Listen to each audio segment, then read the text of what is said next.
Hello my dear friends and welcome back to another Star Wars video. It is I once again coming at you, your favourite galactic hostess, Star Wars Meg. And in this one we are once again covering Skeleton Crew, and just when you thought, well haven't we talked about everything from episode 4, it turns out, no. Not only are we going to talk about things you may have missed, but we also have a major leak, a major spoiler, and the show's connection to the Jedi. So this is a big one. If you've not done so already though guys, please be sure to hit the big subscribe button down below, hit the bell to be alerted every time that I post a new video, but no more jibber jabber, let's dive straight in. When the kids arrive on Atakran, and they're exploring the house, which looks identical to the ones on Atatin, Wim says a throwaway line, which most fans missed. He hypothesizes, it looks like Atatin after falling asleep for 100 years, and then he says, like the tales of the knights, and then he's quickly interrupted. He was about to reference something which the children of Atatin learned back home.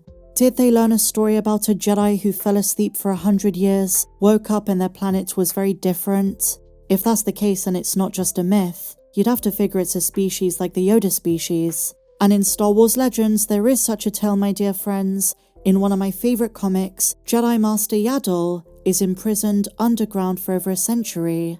Before she was a wise Jedi Master, during her trials as a knight, she was sent on a peace mission to liberate the planet of Koba. She was then arrested, imprisoned, and forgotten. But when she escaped, Koba looked very different. It's a stretch, but that's the first Jedi that came to mind. It could also be referencing Tirasar of the Neti species. They were able to hibernate for hundreds of years. But it's so fascinating, the children of Atatin are educated on the Jedi of old.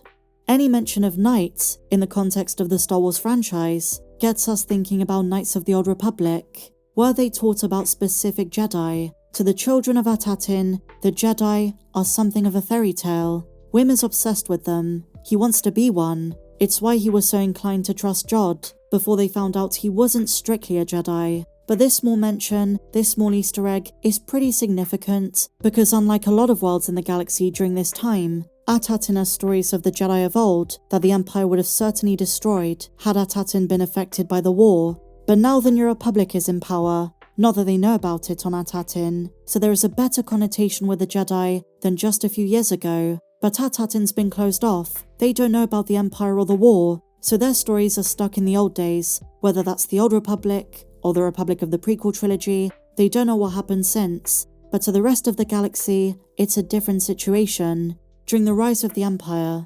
Palpatine, Mass Amida, Tarkin, Vader, as well as others in the new regime, framed the Jedi for treason. Their good name was sullied, and for years they were demonized. Imperial propaganda ensured the Jedi were painted as traitors who attempted a coup against the Republic. Palpatine's speech in Revenge of the Sith declared the Jedi as dangerous enemies who needed to be eliminated for peace.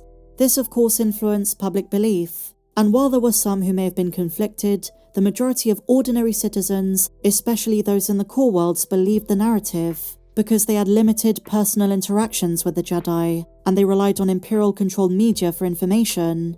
But the rarity of the Jedi meant that to many, the mythology around their existence prevailed. But in terms of specific stories, the Empire worked very hard to erase records of the Jedi, making them seem like a forgotten or exaggerated element of the Republic of old.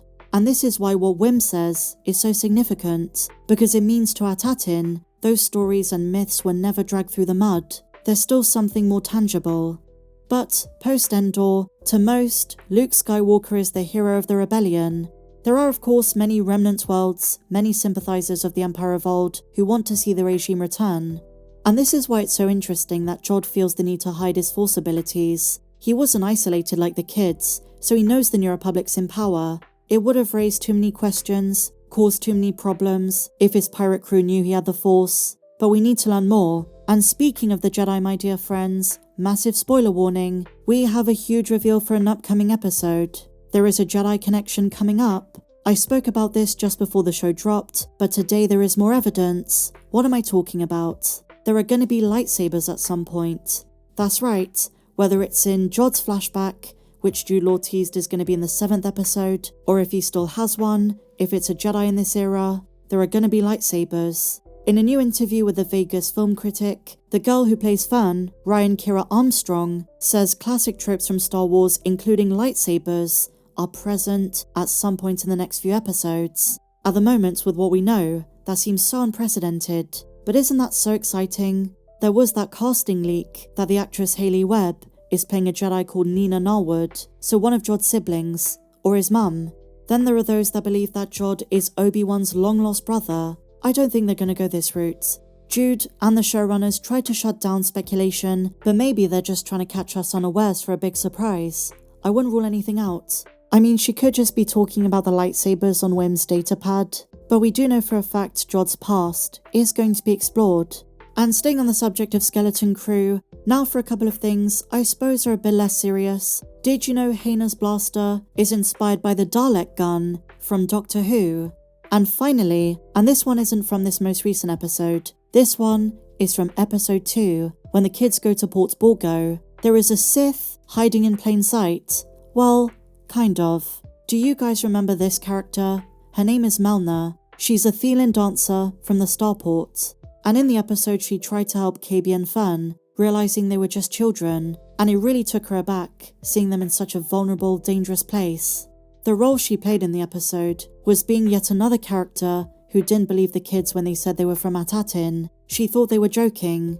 But when I saw the episode I thought to myself, her character design looks very familiar, and there's a reason for this, guys. They repurposed a Sith Lord who is famous for appearing in The Force Unleashed and turned her into a side character for Skeleton Crew. I'm not saying they're the same character. Melna is not a Sith, she's a dancer, but visually speaking, the design is pretty much the same.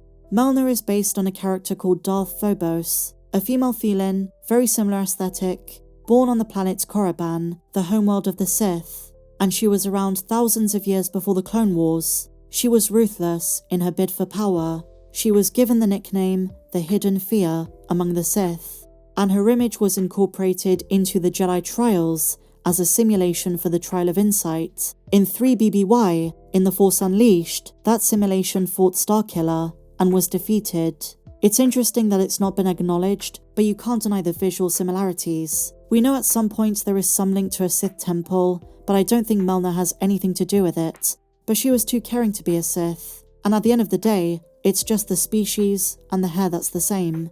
But what do you guys think? Share your thoughts on everything we spoke about in the comments down below, and did you enjoy this one? If you did, please be sure to give me a big fat thumbs up, subscribe if you're new, check me out on socials, and may the Force be with you, always.